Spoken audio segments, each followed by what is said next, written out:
Well, good afternoon, everybody, and welcome to this latest in the webinar series on public transport recovery. Today's topic is improving the passenger experience with contactless journeys. So welcome to everybody that's joining us today. I'm David Beer. I'm a senior manager with Transport Focus, the national watchdog. Today we will be, thank you very much to the sponsors, to Passenger and to Littlepay, and we'll be hearing from both of those, as well as from Go Ahead Group as well. The session will be recorded, so hope that's okay. If you'd like to keep your cameras off, that would help just with being able to see the slides. Microphones are also muted. So if you want to ask a question, and there'll be plenty of opportunity for questions today, and I think that's where the main meat of today's discussion is going to be. If you could put those into the chat. So you should see on my setup anyway, it's on the top line, there's a little conversation bubble, and that says conversation, and that opens the meeting chat. So if you can put your questions into there, and we'll be picking those up at the end. So and as I say, the recording is happening at the moment, and this will be shared after the event as well. So all of the details that you hear today will be available to you afterwards. Just to set the scene a little bit, Transport Focus being the national watchdog, we're looking at things from a passenger perspective. We're responsible for promoting and protecting the passenger interest. So it's really useful to hear how the industry is making paying for journeys more attractive. Pre-pandemic, we were running the national tracking surveys, the National Bus Passenger Survey, and that was showing that people weren't that satisfied with value for money and were asking for easier and more attractive ways to pay. So there's an issue to be addressed. During the pandemic, we've been running a tracking survey for people's experiences and forecasting to how they want to travel in future. And again, they've been coming back asking for that better way to pay, easier ticketing, easier to understand, simpler and more attractive. And often you find that non-users are seeing the whole ticketing system as quite a barrier to paying. Not least young people facing something of a cliff face when they change from child to adult fares as well. So if there's easier ways to pay and things like fare capping as well, that is going to be far more easy for people to get their heads around and to pay for journeys. We're also heavily involved with, you're probably aware of the government's national bus strategy, and what we're seeing at the moment is the consultations on enhanced partnerships. We've been through the bus service improvement plans that the government is asking all authorities to put together to be able to draw down funding both now and in the future. And what we're seeing in those is aspirations for things like contactless journeys, things like fare capping, as to be implemented in the future. And that's going to be a real game changer for a lot of passengers, and to be able to address the priorities and the barriers that people see at the moment. So again, with that as a context, with that as a background, it's really interesting today to be able to come together and to hear from, we'll be hearing from Sheryll Ricketts, who is the Solutions Consultancy Lead at Littlepay, and then Greg Hepworth, who's Head of Product at Passenger. And we'll hear those two presentations one after the other. We'll take some questions, and then we'll move on to Sean McLaughlin, the Group's Senior Solutions Manager for Go Ahead Group. And as I say, there'll be a lot of opportunity to ask questions throughout this session today. So if we sit back and listen, and I'll first introduce Sheryll Ricketts, Solutions Consultancy Lead at Littlepay. Sheryll. Thank you, David. Yeah, so I am Sheryll Ricketts, as David just said, and delighted to be here today. I'm very excited to see what comes out of the discussions that we're going to have. What we wanted to do is just to set the scene a little bit in terms of who Littlepay are and the part that we can play in that sort of passenger experience, because of course it's only one part of a much bigger puzzle. For those of you who are not familiar with Littlepay, this is just a bit of an overview of where we came from and what it is that we do. In 2016, that's when Littlepay began life, around about the same time that Transport for London were rolling out contactless across the whole TfL network. Now, of course, that was a citywide deployment, much different from what we now see in the UK.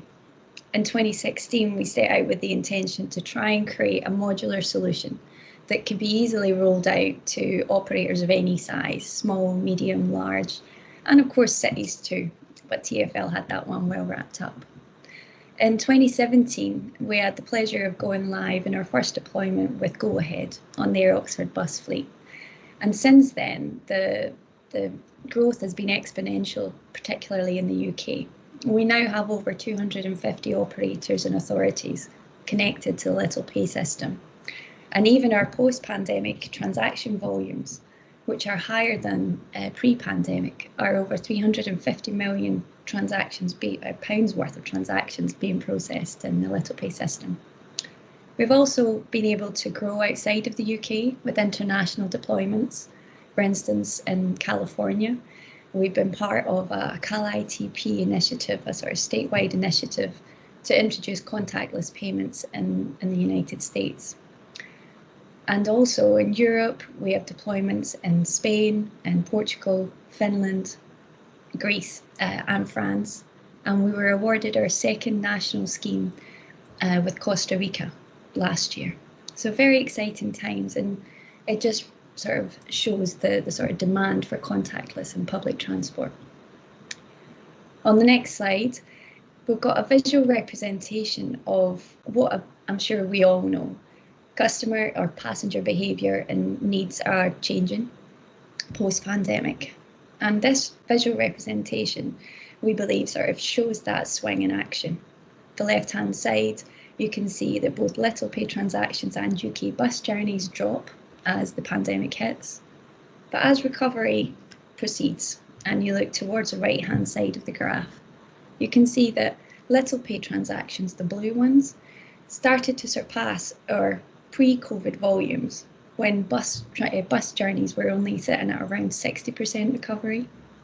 And this has continued to grow since that time, which is very exciting for Littlepay, obviously. But we think hints at that sort of bigger picture, which is, yes, contactless can be considered as a sort of safer way to pay in a pandemic, but also it reflects those sort of changing patterns where previously passengers may have had prepaid season tickets.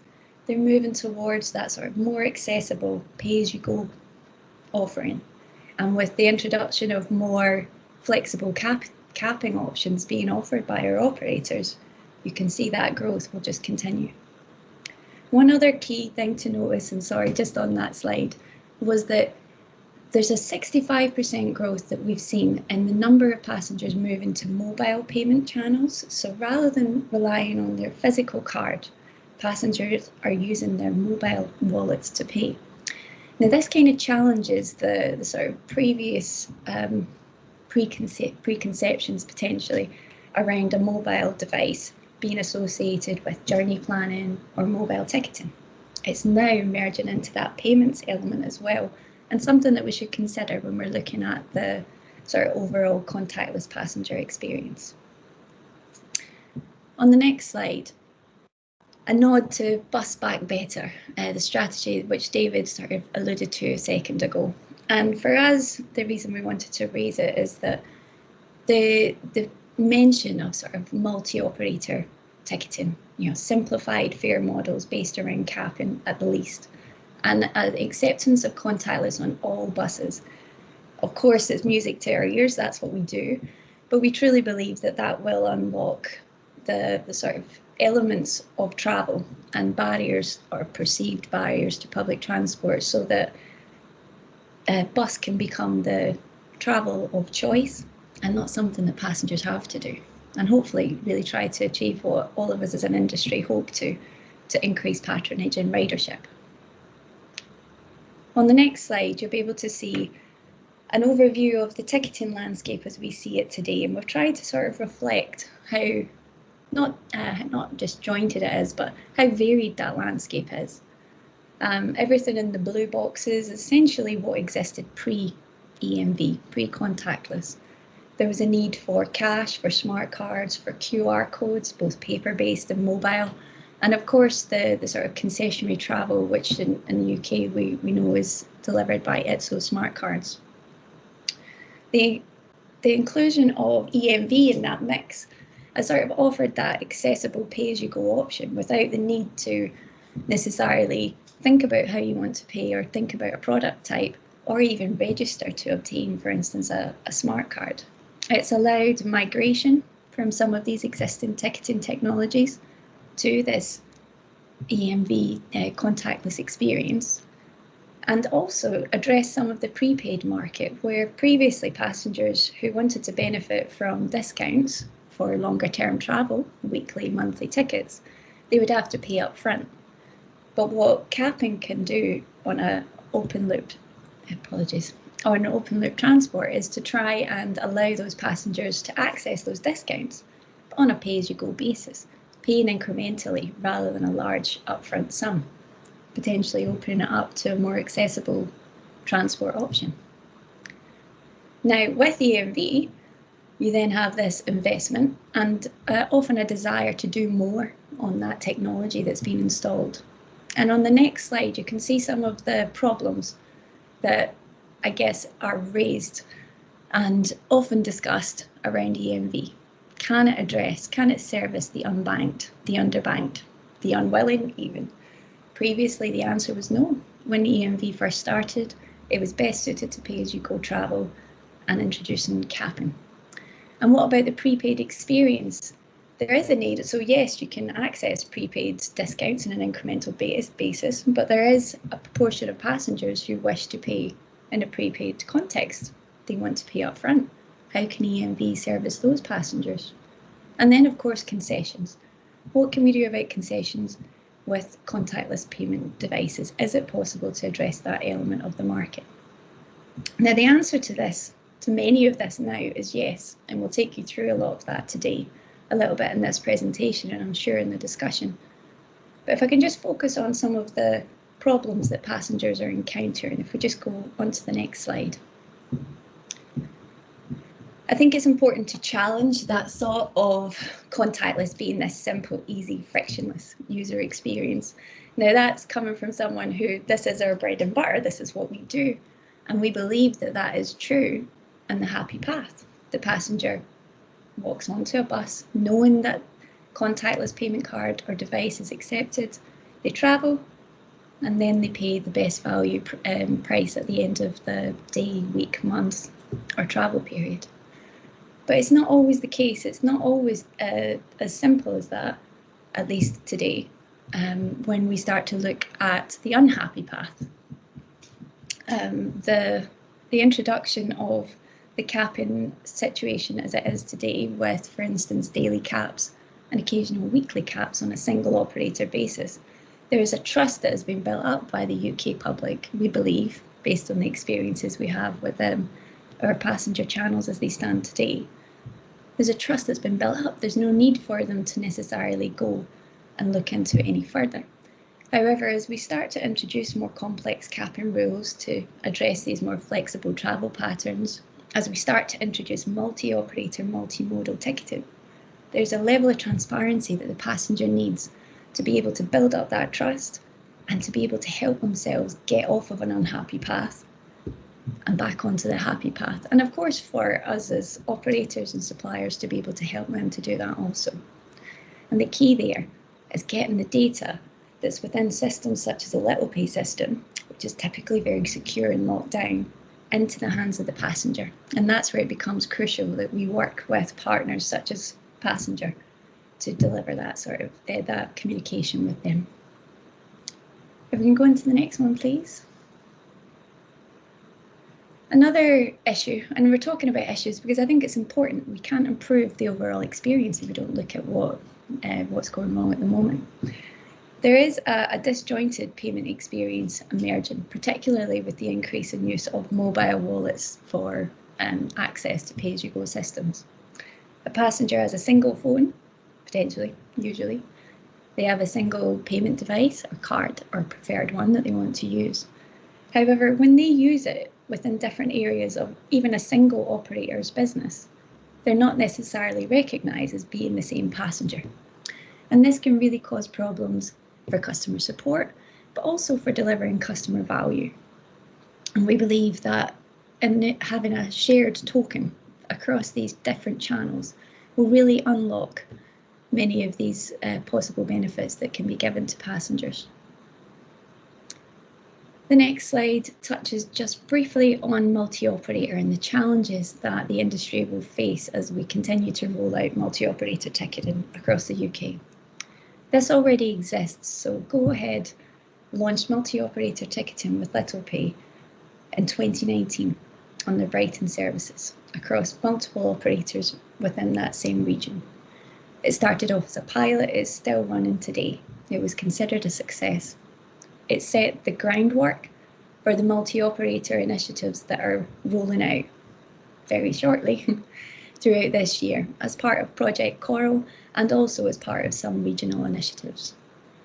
However, there are still many problems that are going to be addressed as we learn from these deployments, in particular those towards the bottom, supporting accurate revenue apportionment.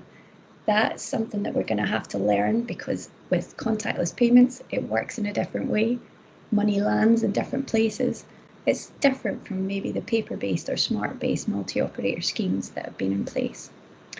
But I think more importantly and relevant to our topic today is customer support processes and customer support channels. That's going to be crucial in making sure that we deliver the benefits that the DFT, that the LTAs and the operators wish to deliver to the passengers as by introducing multi-operator ticketing. So collaboration again is going to be key with people like Littlepay yourselves, working with passenger and trusted customer-facing channels to make sure that we deliver that sort of proposition. The next slide details what Littlepay are doing about it. We are, as I said right at the start, only a small piece of the overall transport world. We appreciate that. We know our expertise lies in the EMV specifications, security, PCI, compliance, and dealing with all the intricacies of contactless payments. And the key for us is building the correct tools within our platform and the correct integration points to be able to connect with other partners and other people and stakeholders within the ecosystem to deliver that sort of joined up service. I spoke briefly about that concept of having a shared token. That's something that we've sort of allowed access to in a variety of different levels, from the passenger being able to save a card on file for future use that can be used to opt in to payment notifications. It can unlock operational data across different customer channels, so it's easier to support them, but also to understand what they might need and tailor services in the future. The ridership data is key, or is something that can be unlocked with that shared token, which is the ability for companies such as Passenger to be able to create a token for their own customer, and to be able to then receive the information from our system that will let them know what's happening in the passenger's world and deliver the messages in a way that will help deliver value to them. An interesting feature is card as authority to travel. This helps to unlock many of the blue boxes and questions that have been posed previously, such as prepaid travel and concessionary and discounted travel, where a passenger can have a payment device linked to a product or discount, so that they can access services in the same way as pay-as-you-go. They can benefit from that same seamless and frictionless experience, but they will ensure, the system will ensure that they're not charged relevant to a product that they purchased or a concessionary discount that should be applied. And finally, the multi-operator broker service that we've built is allowing the system to, multi-operator broker service that we've created is sort of setting that foundation of joining up the dots between the systems that already exist, allowing single operators to exist in their own right, and then for us to deploy better solutions across the piece. Okay, the next one is just, well, how are we doing this? So we have our toolbox, which we said, but the key for us going forward is collaboration. Finding like-minded partners like Passenger, like-minded clients like Go Ahead, and working with them to continually innovate on the platforms that we have for Littlepay to do what we have within our control and to deliver value to the end customer. Okay, I won't go into the last one. It's just showing that a lot of those blue boxes can be filled with the toolbox that we have available and with other stakeholders within the ecosystem adopting a similar collaborative approach. And it's exciting to see where EMV and contactless as a whole will be in even a year's time. Thank you. Thank you, Sheryll. And that's really interesting as to how that technology can start to unlock the system for passengers. We've got a couple of clarification questions, if I could just put those to you, Sheryll. Keith Homer's just asking on the some of the terms you used there. What are PCI and DSS, and what's the definition of a shared token, please?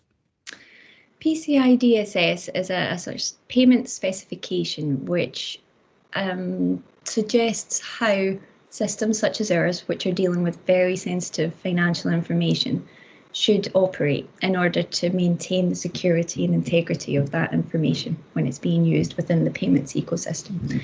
It touches many systems outside of just a Littlepay system. It touches the devices and the readers that are interacting with the payments cards, systems like ours, how the communications are secured across the piece.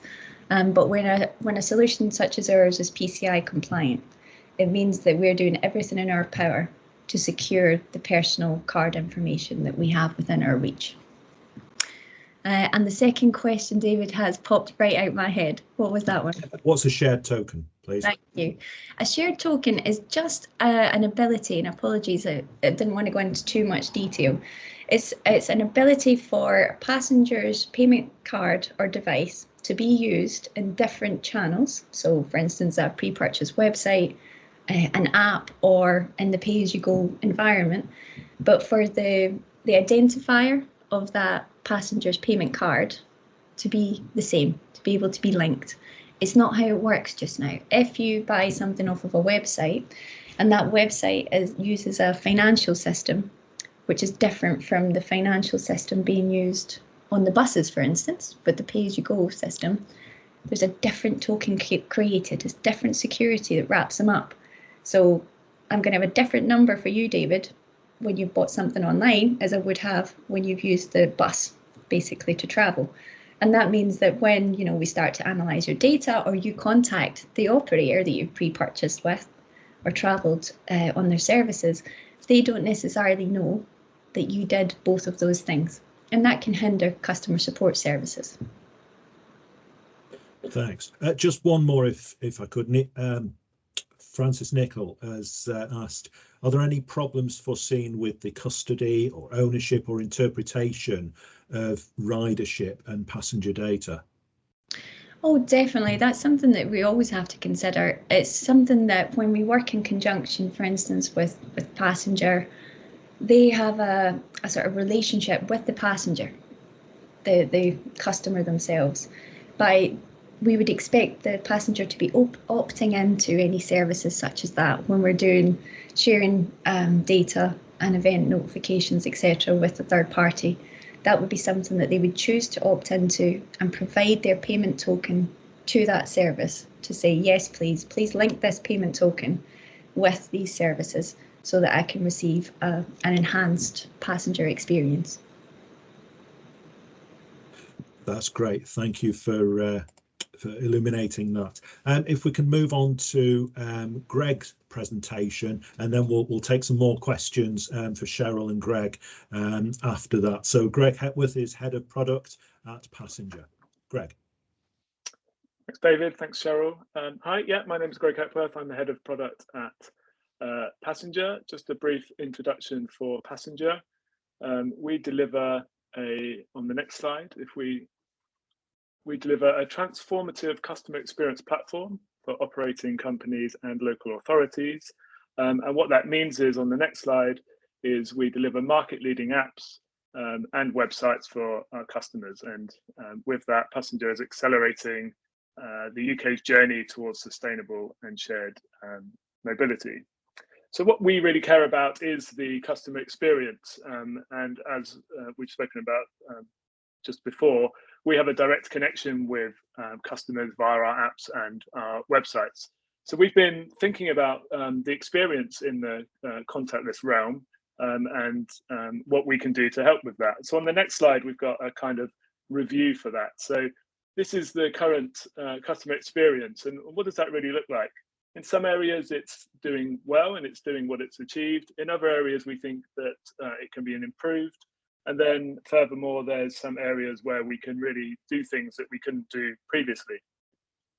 So at the top there, we've got the obvious benefit is there's no need for cash, which is not a benefit in all instances, but in many it is. And certainly customers now prefer not to pay with cash, and so this solves that for them.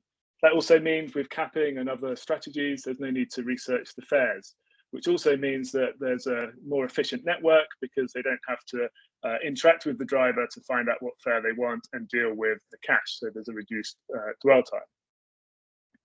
Some of the things that we think could probably be improved though, you don't really get a record of your journeys, as you can imagine. When you're tapping on, you go and sit down, you get off, maybe you tap off as well. There's no record instantly that you've made that journey. And similarly, there's no record of that charge as well. You don't have a paper ticket that says this is how much this cost you. And certainly the first time you might learn about that is when you see that charge hit your bank account. And that requires a slightly different login. There are other portals that you can log into, but this is quite fragmented. And so it introduces a bit of friction for the passenger when they want to get this information. It's also not necessarily clear how this is working across multiple operators. There's no records, you're just moving around. Is this going to work? Is it not? And so that's something to think about. It also, though, enables, contactless enables these other experiences that we could deliver. Now that we get to see through our partnership with Littlepay some of the interactions that passengers are making, we can start thinking about proactive engagement. What can we do ahead of time or while it's happening to engage with the passenger? And as discussed, we can also look at journey management. How much can we take away from customer service or some of that cost and let the user manage their own journeys themselves? And how can we transform some of those unhappy paths that Sheryll spoke about into happy paths?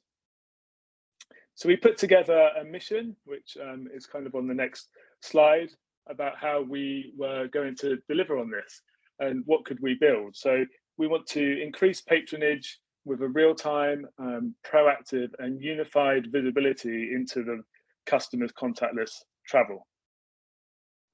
If we just move on the slide, please.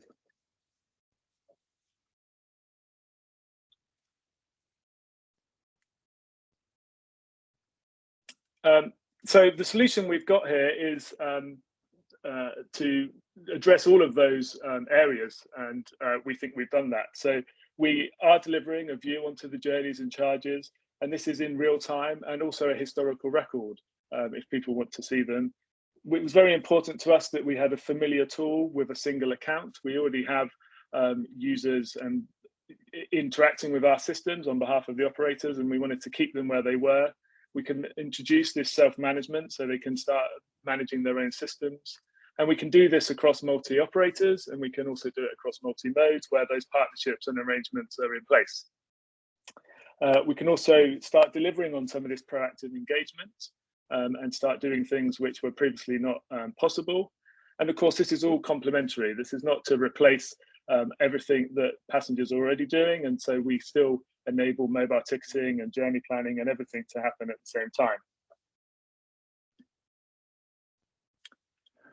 And so just to give a demonstration of what that might look like, if we just move on to the next slide. You can see here, this is how it works integrated with a website. So the user here will have connected their card to their existing account, and then they're able to pull back the journeys they've made recently. And you can see some information there about how the tap off has not been recorded for a recent journey. So we're able to display that, but where they've been capped, we can share that information as well. Now this is across all of our systems. So if we go on to the next slide, you'll see that the user is able to see this on the app as well. And also they'll be able to see that in the back-end systems we provide to operators, so that the customer service agents can also see that information. So that's available everywhere that the user is, or that the information needs to be, so that we can give them information when they need it. So moving on, so what we'd like to think about is what can we do more and what innovations can we deliver? And so we started thinking about what can we do when we've got these notifications. So what we get from Littlepay are these events. So as passengers are traveling around the network and they're tapping on and tapping off, and these charges and caps are being calculated and made, we can see that information. So we can start delivering some interactions on that. So the first one might simply just be a notification to say that you've boarded or disembarked on the bus. It sounds quite simple, but we think that's going to be quite powerful. Certainly when I'm using my card, my debit card in a shop, and my bank sends me a notification, I quite like that. It gives me more trust that the charge is correct. And so I think even though it sounds simple, that's going to be quite valuable. But more than that, we can actually start looking at what transactions are happening, and we can show a daily fare cap notification as well. So we can show that the passenger has hit the cap and start promoting further travel. And if that's happening over a week, that might change some of their future habits. As Sheryll mentioned previously, it's not always the happy path. There's also the unhappy path as well. So we can also start determining when payments may have been declined, which may end up blacklisting that passenger's card, so they can't do any future travel. So we can send a notification to say, well, your payment was declined, but here, come and resolve this, so that by the time you want to travel again, this is all open for you. And again, that helps with that self-management, where they don't have to go into a customer service context. And then finally, moving forward, we can think about how we can tie this in with other sources of information. So not just payment information and journey information.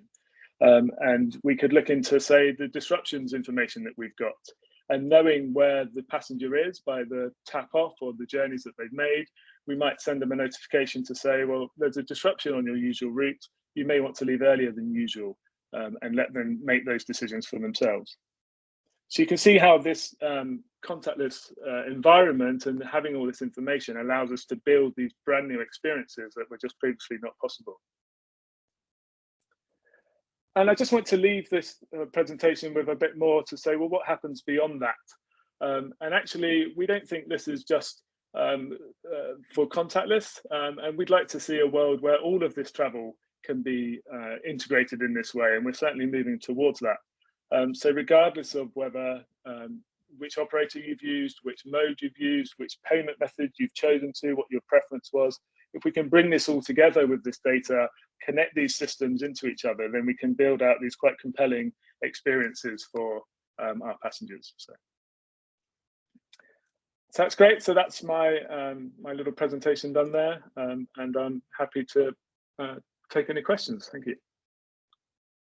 Thanks very much, Greg, and really interesting to see how what you've been talking about links to what Sheryll's system can do to provide that trust And trust is really important for passengers. We see that come up again and again in our research. Few questions have come in. Sure. A couple have been emailed in, actually. So how can the electronic ticketing provide the same seamless experience in times of disruption, whether that's planned or unplanned, on both multimodal and multi-operator systems? Yeah, so the key thing here, I think, is that everything starts being in one place and associated with this account that the passenger already has. So you don't have to start traversing as an individual between different systems to find all this information. So given that we have the account, the user has associated their contactless card with that account, we know where that passenger is, and we can start tying this information together and start delivering experiences like that, such as the notification that I showed on my slides there. Okay, thanks. And is there now a proper robust system that can deal with fare apportionment to bus operators? And if so, what mechanism does it use? Yeah, actually, I think that's something that happens on the sort of back office systems. We are delivering the experience across the operators. So if the passenger travels across operators, we'll get that information and we'll be able to show that in our interfaces. Okay, thanks. David Jenkins has asked, if you use a passenger app, whose customer are you? The bus operators or passengers' customer? I'm going to say the operator's customer. What our tools enable to do is to manage that, to manage those interactions and to manage those experiences. So you, as an operator, you get to have that knowledge of what the passenger is doing. You've got the information that we have. We're not trying to keep anything away from the operators in that respect. Okay, thanks.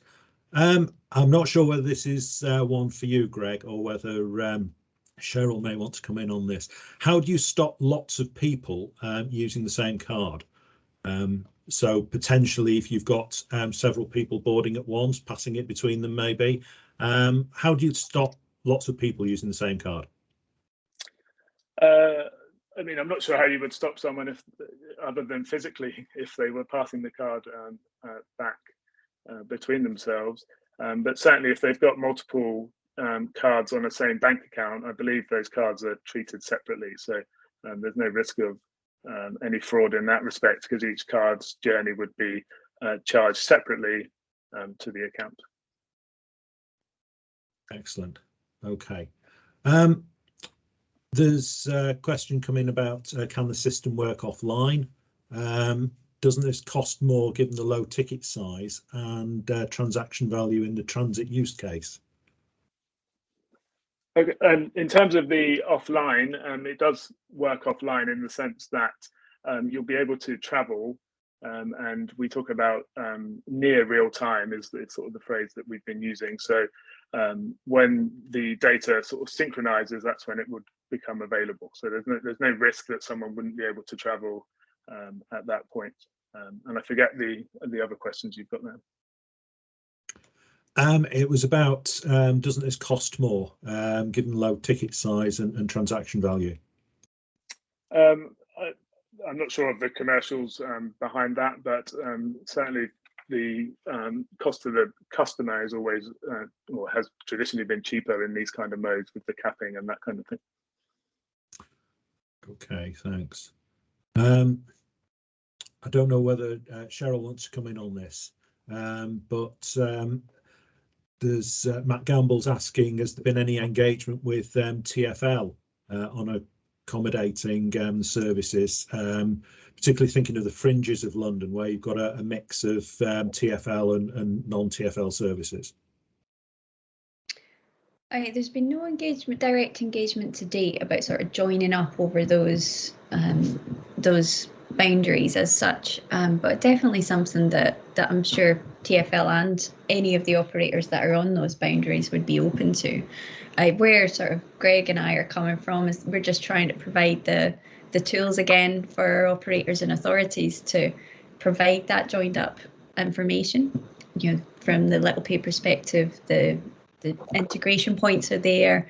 We can do the data sharing, of course, with passengers opting into it. Definitely something that would be worth exploring.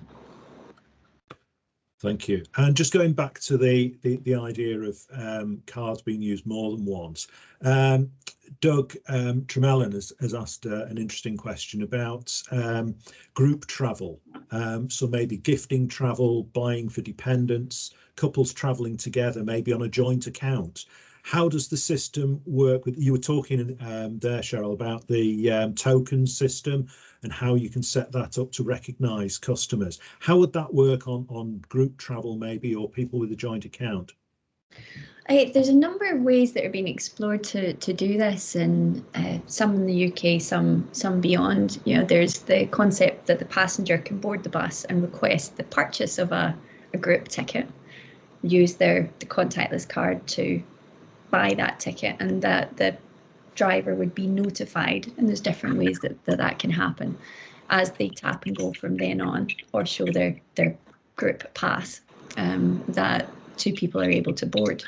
And then there's also one that's just been launched in Europe, which is it's been set up to allow the passenger to tap multiple times within a short time period, and for those multiple taps to be treated as a group tap.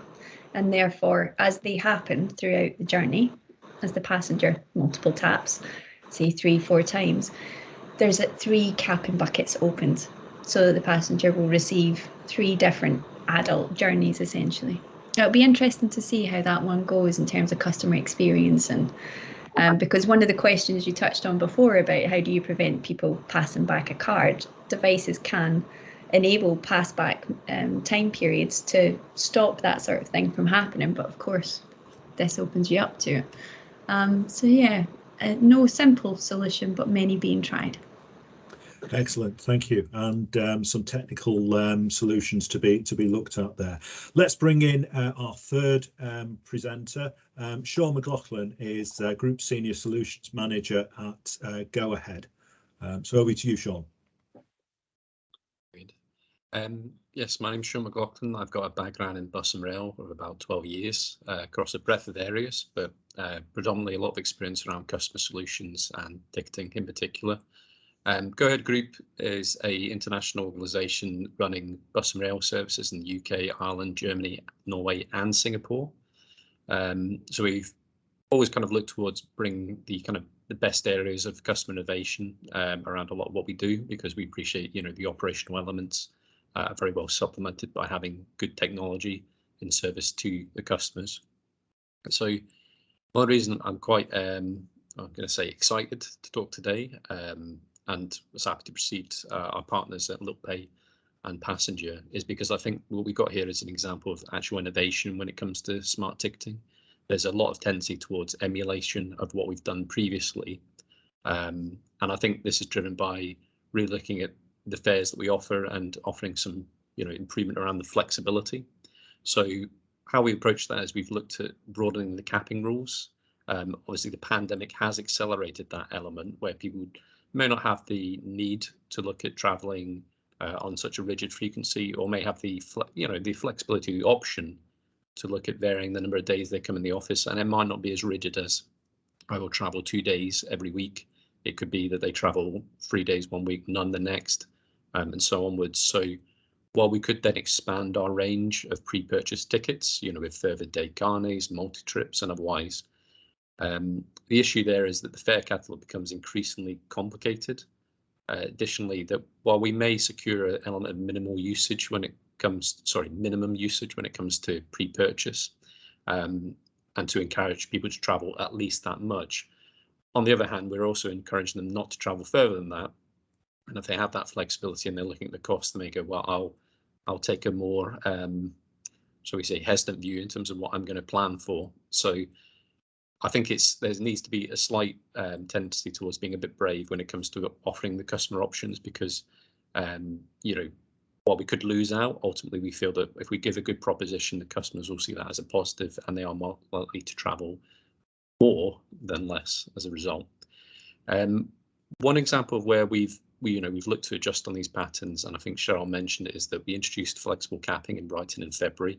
We've done daily and weekly previously. We've got about 98% enablement of terms as Model 2 contactless across our regional bus fleet.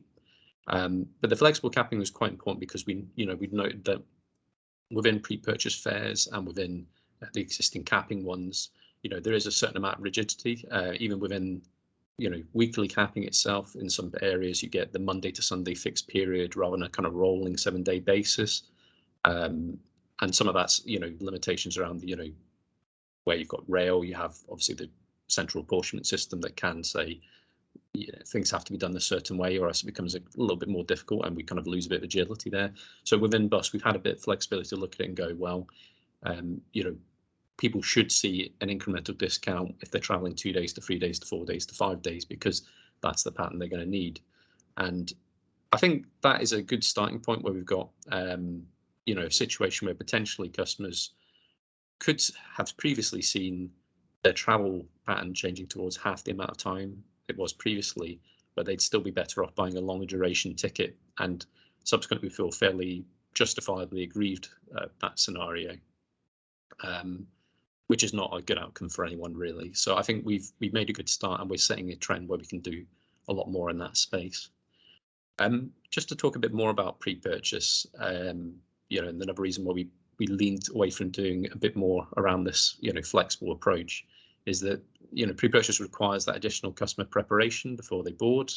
Transient passengers who have less familiarity with the area, it's another kind of concern for them to work through.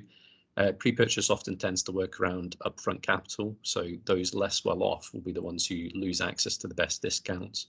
And being open, when we talk about contactless as a payment method on traditional, Model 1 store-bought options, it's more vulnerable to fraud because there's the option for reselling, which is what brings in the scale for gangs and otherwise. So on those bases, we think it's, having that after discount model of capping is generally a very good proposition. But by doing that, we need to have trust, because ultimately we are giving customers the impression that they should trust us to get them the best fare based around their travel pattern, which is a big ask potentially. So I think that the portal elements that we're bringing in, keeping customers informed as much as they wish to be is quite important. We don't mandate they have to use it. It's completely up to them. And it's likely they probably will initially, but may find after time it's no longer a requirement. They're happy enough that they understand the fares are getting charged, particularly around repetition of traveling. So again, they don't have to do that additional work to basically be able to travel. We do feel it should be accessible, reliable and timely. There are limits around, how real time it can be, because you have got a system of boarding and lighting. So ultimately, before the point of the lighting, you're not going to know the full calculation of the fare, unless of course it's flat rate. But what we're really looking to do with Passion and Littlepay, when we've been kind of working with them to try and bring this together, is that we really want to involve a bit more integration with the core websites that we have and the apps, and move a bit closer to a single customer account, because ultimately it's not that customers want huge numbers of options necessarily, it's what they want, the right option. And we think that bringing that in together, making it very aesthetically simple in terms of where they need to look, is only a positive, and allows us to look into nuances such as, when people need expenses reports and otherwise, we can start to develop it. And we've traditionally seen that both Littlepay and Bastion are very good partners when it comes to looking at, software as a service and how this can develop out, and really kind of meet, the insights that we gain based around the fact that back in 2016, we really didn't have a contactless proposition. So it's accelerated massively since then. We are not as focused around gaining ownership of customers in relation to the purchase. We see that we may have less information customers when they're using contactless more often, but we think that the reduced friction involved in that is more beneficial. And traditionally, customers that would want to go for tickets that suit other methods like mobile app and otherwise, those options are still available for them. So for us, there's really only an upside to go in this direction, and bringing more passengers in, basically. We have been looking at interoperability. We see this as one of the core elements of further expansion for EMV. Transport for Cornwall is a good example where we're working with the local authority and a number of operating groups, owning groups for other operators around, bringing interoperable ticketing there through EMV and hopefully across multiple transit modes as well. Generally speaking, interoperability is always seen as a positive because it further reduces complexity for the customer. Their preference is probably not towards the brand as much as it is towards their journey. So we're hoping to do a number of more pilots around that this year. I think in relation to stuff like apportionment, there isn't a equivalent to the rail back office around Lennon, but as I kind of mentioned before, we see that there is a slight benefit in terms of greater flexibility around the commercial arrangements, but there is a trade-off of more work each time. Generally speaking, all the owning groups and regional bus have been very positive towards it, so we think it's a positive. It's going to be very much achievable to get this mobilised in increasingly large numbers of areas. I guess one element we really should cover though is that EMV access around accessibility. We are looking to improve access to EMV. It's not even limited to a transit problem. It is a broader industry, but within transit, as we start offering these good deals around capping and improve customer experience, we want to look at how can we get this into the hands of the 20% of people who don't have access to contactless EMV today, and the 3% who are not banked at all. Because while there are options for them right now, the penalty of topping up in cash is significant for people who already may not be as financially well off. There are concessionary options available for EMV. Some of these are kind of under non-disclosure, can speak to the schemes around what their propositions are. And additionally, you can manage that through the back office with a trade-off in terms of what revenue protection you have in place, because traditionally on bus when boarding, you may want to be in the position to identify at the time of the tab. On rail, you've got a bit more flexibility around revenue inspection, so it could be managed entirely back office in that sense. And then with multimodal, coming on to that topic of rail, we really want to push for more strategic thinking around that, because rail passengers, many of them do not live within walking distance of the station. So our proposals, we are always pushing to sort of learn more about how we can do integration, particularly with major schemes, success ones like in Boundary within TfL and other owning groups and otherwise, because ultimately it is supposed to be an aligned system. Whether we do take a step forward, we don't see that as necessarily getting a leg up on the competition, but rather that we're kind of moving things along where we're all kind of heading, and we're all going to realise the benefits of an improved proposition. But I've said all that about EMV, and the point would be, why would we do EMV in the first place? Why is this the method? And I think that's an evolving question where things will be reassessed at each point. We don't get married towards one particular technology. We look at what is the best approach to deliver against, the question of why and what we're doing here.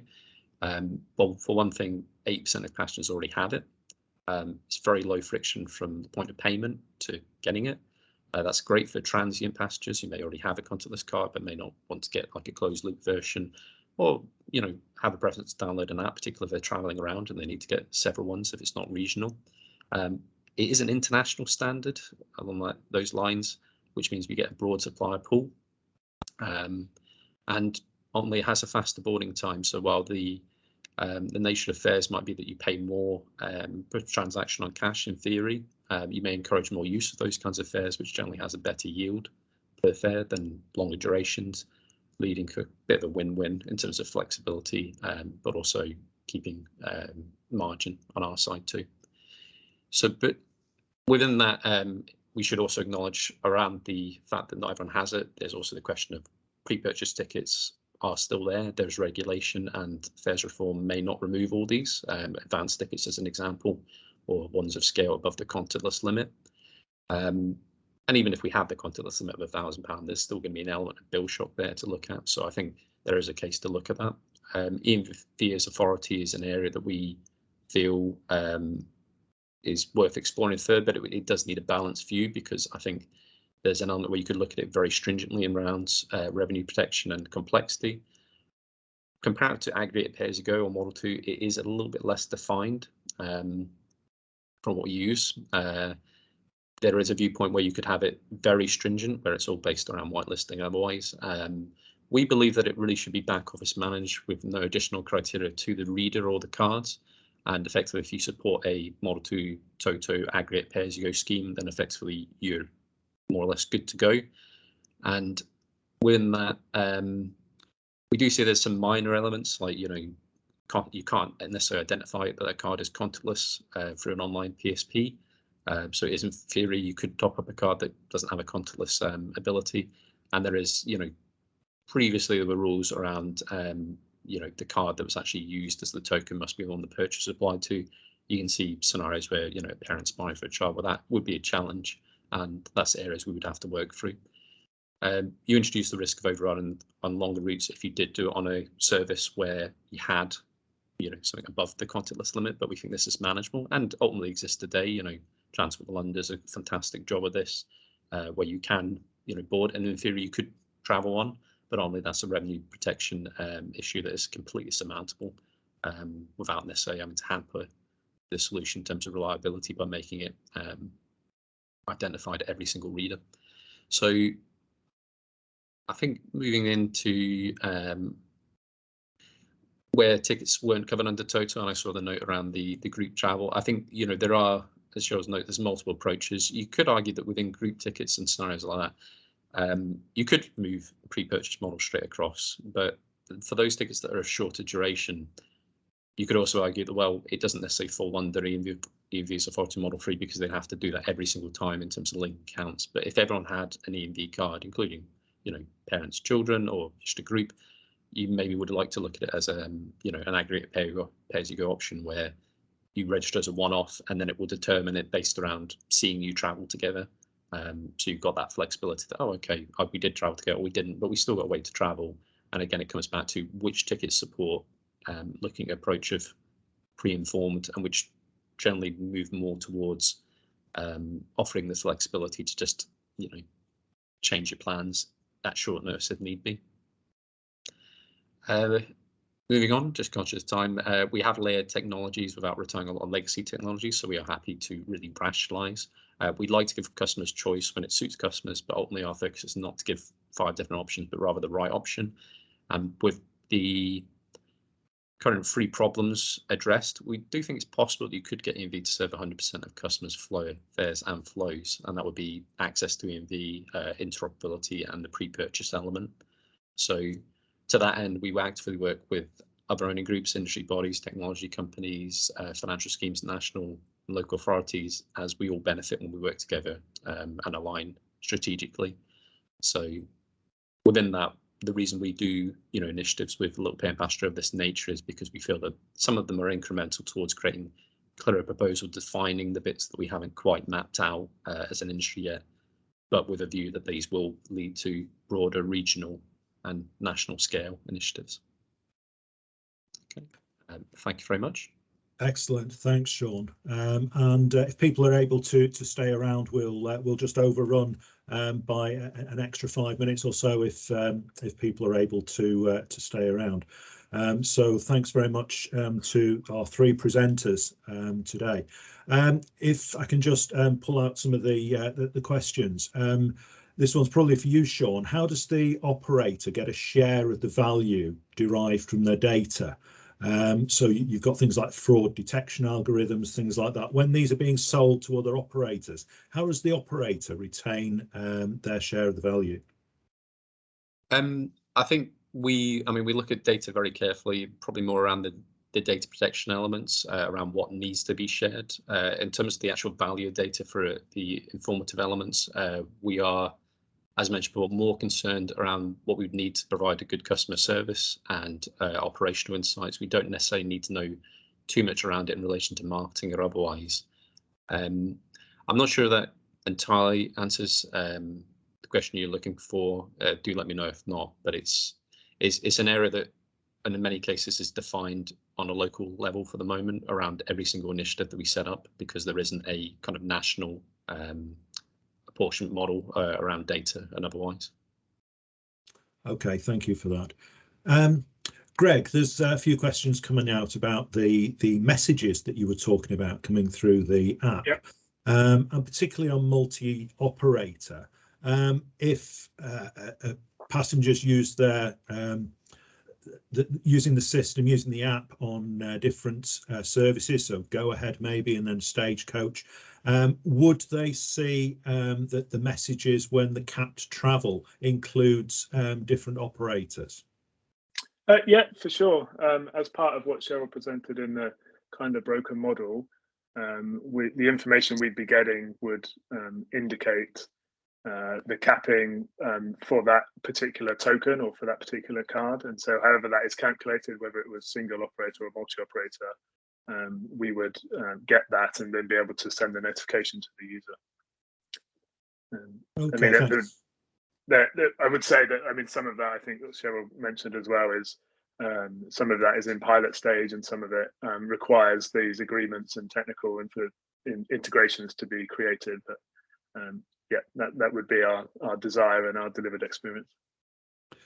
Okay, allied to that, there's a question that was emailed in about people who are visually impaired and how they would get access to the system, to contactless tickets, and how would that work, do you think, Greg?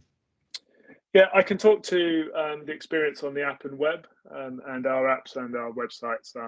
We spend a great deal of care and attention on dealing with these kind of accessibility concerns. And already we have technologies that are baked into iOS and Android for the apps and in the web to allow visually impaired people to navigate and see that. And that will all follow through into the contactless journeys portal that we're doing as well. So if you are a blind user or visually impaired user, you'll be able to navigate our side of that as you would on any other service. Okay, thanks. Sheryll, we've got another conundrum for the multi-user. So potentially, I've got a weekly capped ticket. I use it for myself in the morning, my mum in the afternoon, maybe my partner in the evening. How does that work? How does the system get set up to be able to provide to facilitate that, or indeed to prevent it? I saw that question come in and I thought it was a fantastic one, something that comes up a lot, but I think I would always point people to look at what happens just now with a QR code, with paper, or with a smart card. The same scenario, the same conundrum exists. The one advantage that I can see with contactless is that typically a bank card, or more so a mobile phone with a payment device loaded onto it, are a little bit more valuable potentially to a passenger than a separate smart card that's easier to pass to someone, or a paper ticket or QR code. So there is that level of sort of disincentivization for a passenger to do that, because can they live without their phone while their partner takes it to work in the evening to do their night shift, or do they trust their child with their bank card to allow them to travel, because that's what it's linked to. Thank you. Yeah, and there's a lot more issues around that, I think. And you mentioned children there. Of course, there's concessionaires that have tickets around this.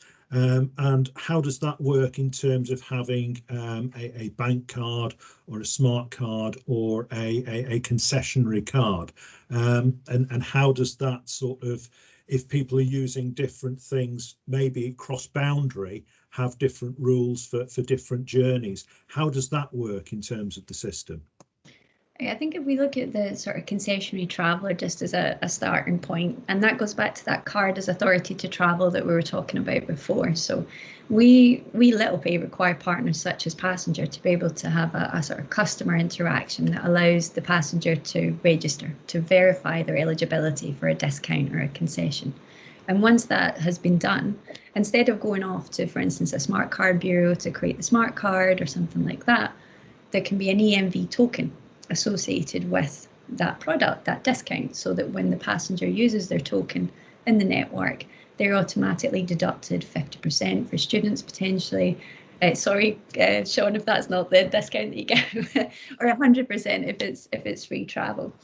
And so that sort of scenario exists to allow that EMV token to be associated with the passenger. When you start to look at children, for instance, where they don't necessarily have a bank card, that's where sort of digital token issuance can come into play, where maybe there's a parent account funds this prepaid card or this digital token, but that can be used by the child to access their discount, to access the network.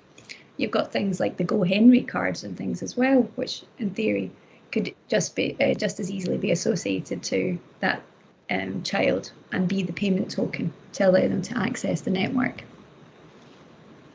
If that makes sense. It does very much so. Thank you very much. I think we're probably out of time and out of questions at the moment. So thank you to all three of you, to Sheryll, to Greg, and to Sean for expounding that very interesting topic. And we'll be able to see how that encourages people to travel in future, and particularly as authorities look at rolling out these kinds of contactless systems in future, that it builds the trust that passengers want to see, that it builds the feeling of value for money, and it builds the attraction of public transport to be able to build passenger numbers back and to be able to achieve targets in the future for returning to travel and for reducing dependence on other modes.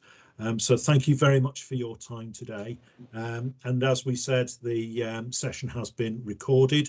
That will be available. If there are any final questions that people have, then maybe you could email them in, and those could maybe be answered by one method or another through the facilitators. So thank you very much for your time today, and wish you all the best in frictionless, easy, simple journeys ahead. Thank you very much. Goodbye. Thanks, everyone.